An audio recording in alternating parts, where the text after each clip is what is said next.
Hello and welcome to WION Live Broadcast from London. I'm Ollie Barrett and these are the top stories this busy Wednesday.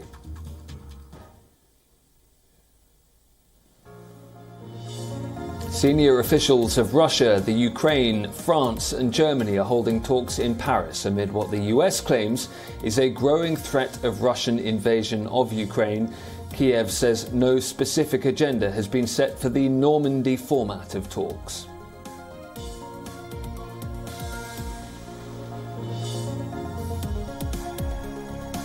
British Prime Minister Boris Johnson braces for a potentially damning report into lockdown-breaching parties after the launch of a police inquiry upped the stakes.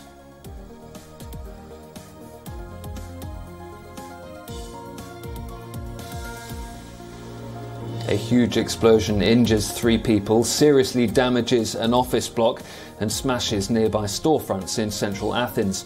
The cause of the blast in the Greek capital is not immediately clear.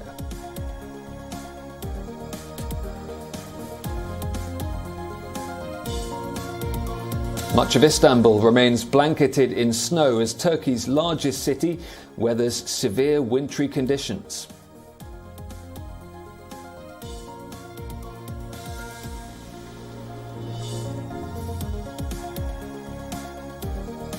Tanks, armoured vehicles and the roar of fighter planes echoes through New Delhi as India's military showcases its might on Republic Day. I pass from ground upwards and here you're with cameras, especially.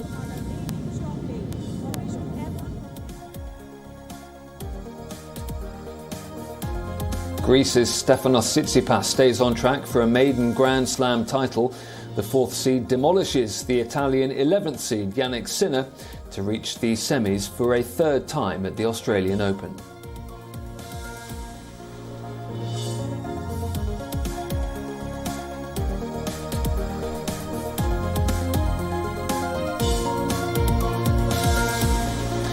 We will start here in London, where Westminster is on tenterhooks ahead of the highly anticipated report by Sue Gray into claims of lockdown-breaching parties. It's thought to be imminent, but unlikely to be revealed to the public before Boris Johnson's weekly Prime Minister's question session in the House of Commons, which gets underway in under half an hour.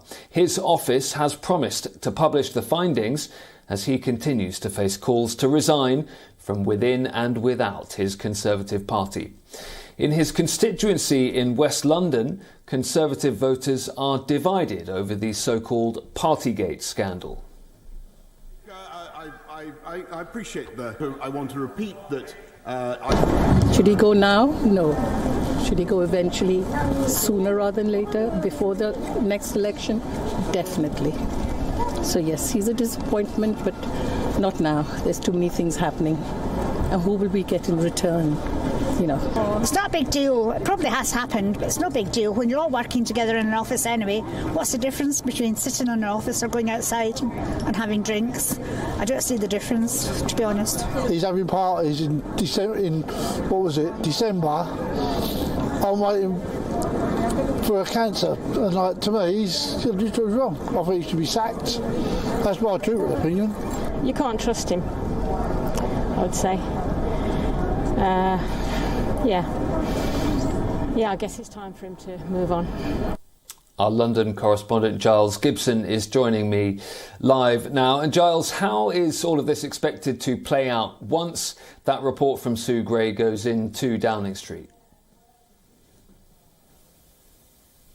Well, Ollie, the status of Sue Gray's report is still very much the subject of a lot of speculation here in London. We heard from the British Foreign Secretary Liz Truss speaking on Sky News here in the UK just a few hours ago. She said at that point a few hours ago that the report had not yet been handed over from Sue Gray, that senior civil servant, over to 10 Downing Street. She also said in that interview that what she called security issues could prevent some of it being made public, so we perhaps won't get the full report made public by 10 Downing Street. In the past, Boris Johnson has pledged that he will publish this report as soon as possible after it is received by Downing Street. and that he will then make a statement to the House of Commons. As you were just mentioning there, we've got Prime Minister's Questions, the weekly PMQs, coming up in just a few minutes' time, and we can certainly expect Boris Johnson to face some more severe attacks from the leader of the opposition, Keir Starmer, about all of these allegations of parties held at 10 Downing Street over the course of lockdown periods here in the UK. But while we're waiting to hear about the status of Sue Gray's report, it's now looking more likely that that statement to the House of Commons will happen on Thursday instead at the earliest. And bear in mind as well that we also have the Metropolitan Police investigation still ongoing. That is not due to wrap up for many days or even several weeks from now. OK, and if Boris Johnson, Giles, is found by Sue Gray himself to have attended parties that broke COVID-19 lockdown rules, could that be the moment that some of those MPs in his own party try and trigger a leadership challenge? That could certainly be a turning point for a lot of Conservative MPs, because many of them have been saying that they are waiting to see the details in this report, to get the facts established from Sue Gray before they decide about whether they're going to send a letter to the chair of the 1922 committee, Graham Brady. This is this backbench committee amongst Conservative MPs. And by sending a letter to him, they then put their name forward to set up a no-confidence vote in the British Prime Minister, in their party leader, the head of the Conservative Party. At this stage, we are not clear how many letters have been sent in.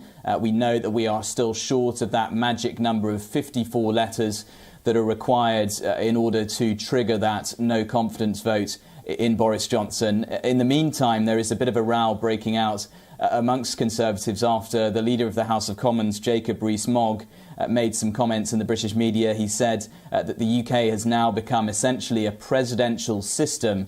And so he was saying that if Boris Johnson is forced to step down, or if he is removed from office by his colleagues in the Conservative Party, then that there should be fresh elections here in the UK, that the next leader of the Conservative Party and the next Prime Minister should seek a fresh mandate. Those comments from a very senior member of Boris Johnson's cabinet have really been slammed by quite a few of his Conservative MPs. But at this stage, Ollie, as we were saying, we are just still waiting to see when that report from Sue Gray is going to land. And then I think this story is going to be starting to move pretty quickly after that. OK, Giles, thank you. That's Giles Gibson reporting live from London. And as Giles was telling us, the Metropolitan Police has now launched an investigation into whether parties in and around Downing Street, which is, of course, the Prime Minister's home and residence over the last 2 years, have broken the law. Boris Johnson's welcomed that move and says he will cooperate.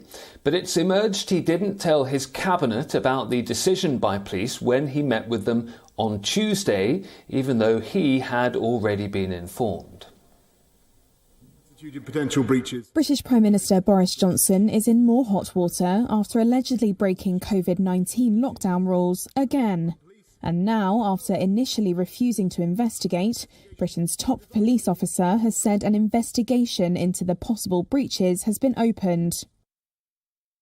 This time, Johnson is fighting fresh claims that he attended a surprise birthday party thrown for him in Downing Street at a time where social gatherings indoors were banned. According to UK broadcaster ITV, up to 30 people attended the event in the Cabinet Room of Number 10 on June 19, 2021, Johnson's office and residence.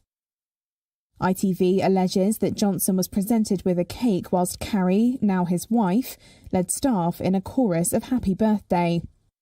His office said Johnson attended for less than 10 minutes. And now the police will be investigating reported breaches after receiving evidence from an internal government probe into a series of gatherings. Here's London Police Chief Cressida Dick. I can confirm that the Met is now investigating a number of events that took place at Downing Street and Whitehall in the last 2 years in relation to potential breaches of COVID-19 regulations.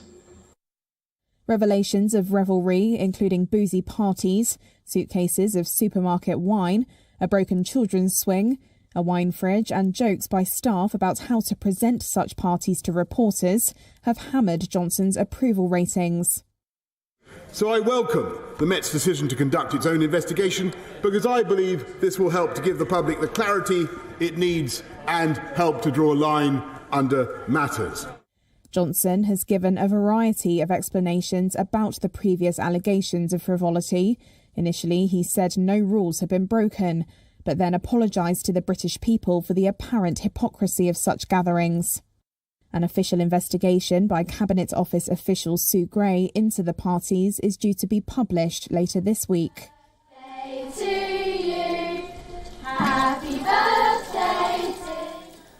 Moving on now to the Ukraine crisis, and efforts to diplomatically deal with the situation continue. That's despite the escalating military presence around Ukraine's borders. The latest round of talks is underway between France, Germany, Russia and Ukraine in a four-way Normandy talks format.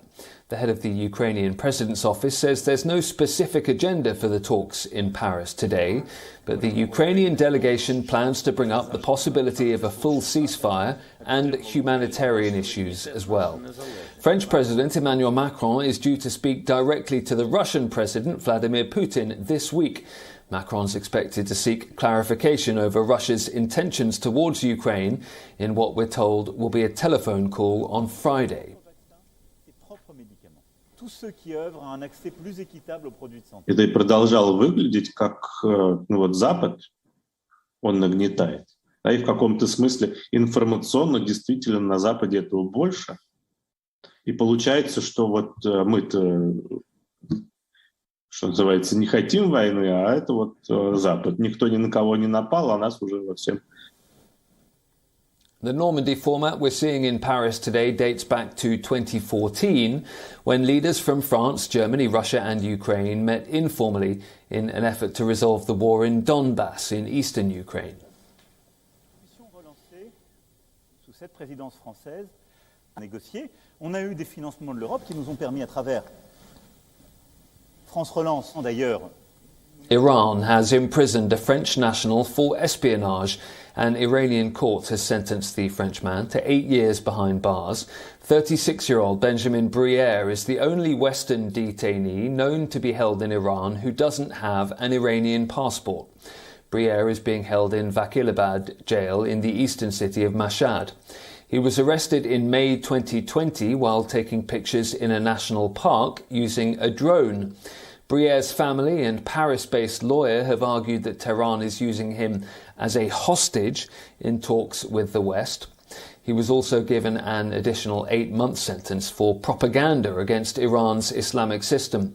His lawyers called the trial a masquerade because he was not allowed to access the full indictment against him. France has also slammed the sentence and says the verdict is unacceptable. Briere is currently on a hunger strike. He's one of more than a dozen Western citizens held in Iran. Activists describe them as hostages who are innocent of any crime. Benjamin Briere's sister Blondine has denounced what she calls a political trial.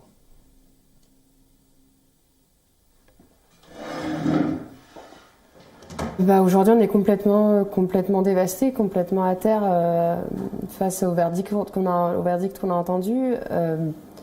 C'est quelque chose de très difficile et en même temps, on est aussi en colère parce que là, on se rend bien compte que c'est complètement lisible. Aujourd'hui, Benjamin est clairement un otage et c'est un procès politique. Aujourd'hui, on ne peut pas accuser sans justification, sans dossier, sans défense un touriste d'espionnage et une peine aussi énorme que celle-ci, quoi.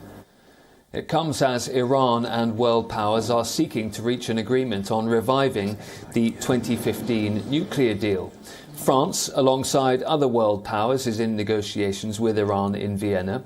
Nationals of all three European powers involved in the talks, Britain, France and Germany, are among foreigners being held in Iran. Tehran insists all the foreigners held are tried in line with domestic law, but it has also repeatedly expressed readiness to carry out prisoner swaps.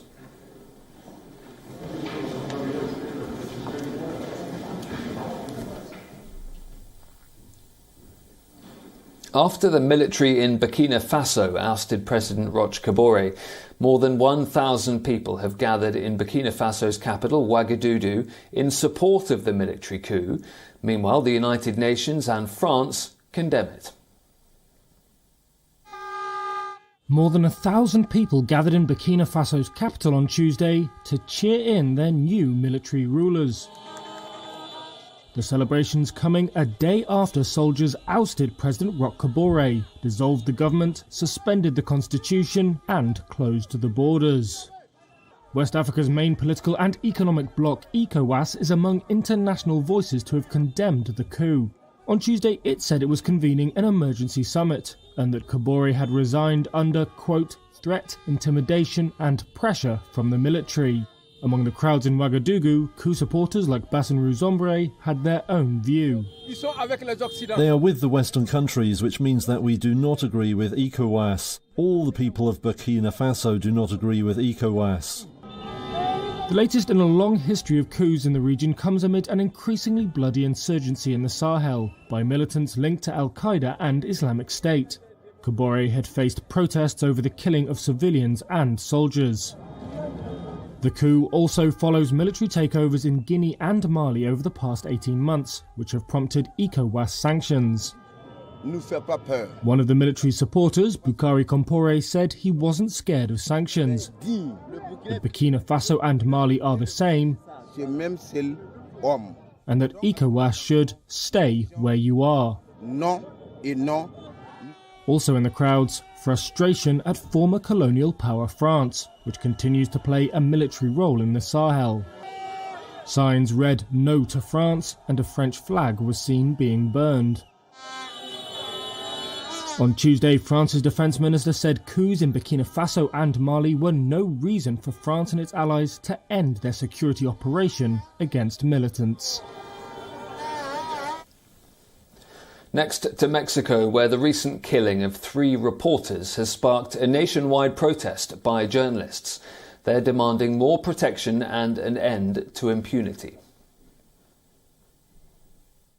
Journalists protested outside of the municipal police headquarters in Tijuana, Mexico, Monday, after a second Mexican reporter was killed in a week, underscoring the country's status as one of the deadliest for journalists outside a war zone. The Attorney General's office of Baja California State reported that Lourdes Maldonado, a local journalist with decades of experience, was shot dead in her car on Sunday in the Santa Fe neighborhood of the bustling border city of Tijuana, just south of San Diego, California. Her death comes 3 years after she told Mexican President Andrés Manuel López Obrador at a press conference that she feared for her life. Obrador on Monday promised a full investigation. A source with knowledge of the case said Maldonado had been registered in the state's protection program for journalists, which included some police surveillance of her home. Maldonado's colleague and friend Octavio Favela condemned the fact that she wasn't protected. The mechanism should have had a patrol car patrolling permanently outside of Lourdes' home. And they didn't do it. How is it possible that someone can come to kill a person that needs to be protected? The murderer comes, waits for her, and then leaves just like that? How is that possible? From 2000 to 2021, human rights group Article 19 has registered 145 killings of journalists in Mexico, with 7 deaths last year. The killing of Maldonado occurred less than a week after officials reported that Mexican photojournalist Margarito Martinez died after being shot in the head outside his home in Tijuana. Maldonado was the 3rd journalist killed this year in Mexico. The Omicron variant of COVID-19 is slowing down the global economy. The International Monetary Fund has cut its world GDP forecast for the year 2022 to 4.4%. The Washington-based lender says the variant will slow growth this year, notably in the world's 2 largest economies. The projection is 0.5 point lower than the October estimate, but the economic effects of Omicron are expected to begin to fade in the second quarter of the year. The outlook remains beset by risks, including geopolitical tensions and a wave of price increases hitting consumers and businesses. The first Deputy Managing Director of the IMF, Geeta Gopinath, says significant downgrades for the US and China are behind the IMF's decision to cut its world forecast.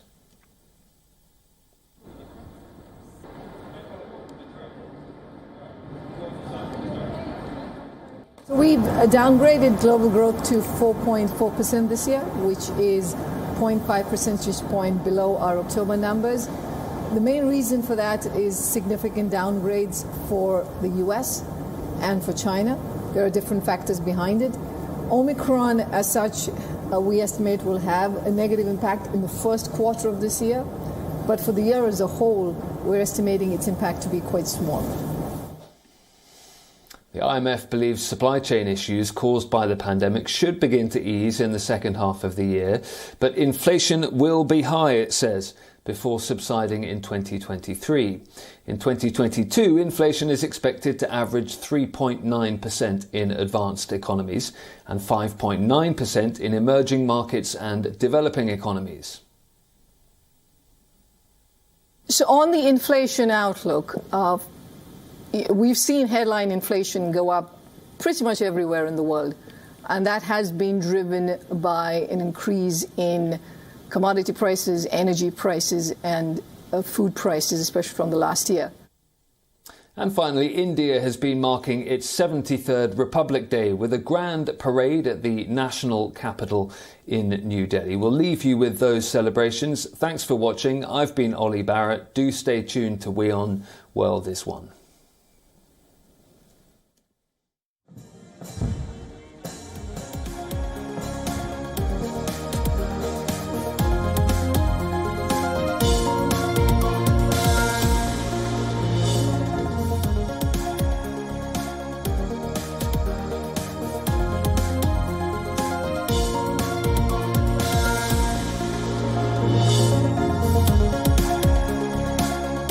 याद करने का, उनके प्रति नमन का।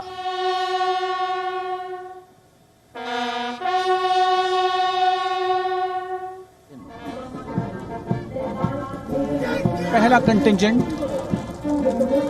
दस्ते का नेतृत्व कर रहे हैं lieutenant Varun Pratap Singh. Rajput regiment 303 rifles के साथ नजर आ रहे हैं और कुमाऊं रेजिमेंटल सेंटर का नेतृत्व मनीषा बोरा, ऑर्डिनेंस कोर, दिल्ली पुलिस, शांति, सेवा और न्याय, कमरबंद, मोहरी और झालर गोटा आदि से सजा ये दस्ता camel band, band master sub inspector Bodhraj की अगुवाई में। यूनिट का आदर्श वाक्य का मुख्य युद्धक टैंक है। आदर्श वाक्य साहसम विजय। उपस्थित जनसमूह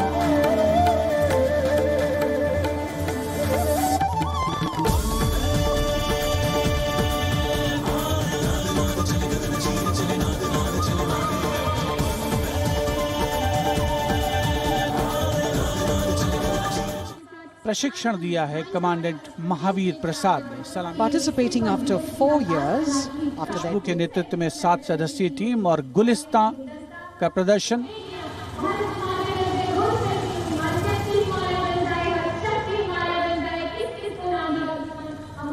Arrowhead formation led by Wing Commander HS Chima.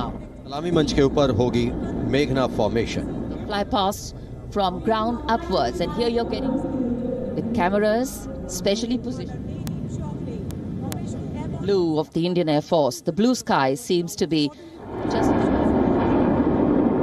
We now look forward. इस फॉर्मेशन में 17 जैगवार विमान 75 की आकृति बनाते हुए सलामी मंच के ऊपर से गुजरेंगे। इस फॉर्मेशन की अगुवाई कर रहे हैं group captain Avinash Singh, group captain गौरव।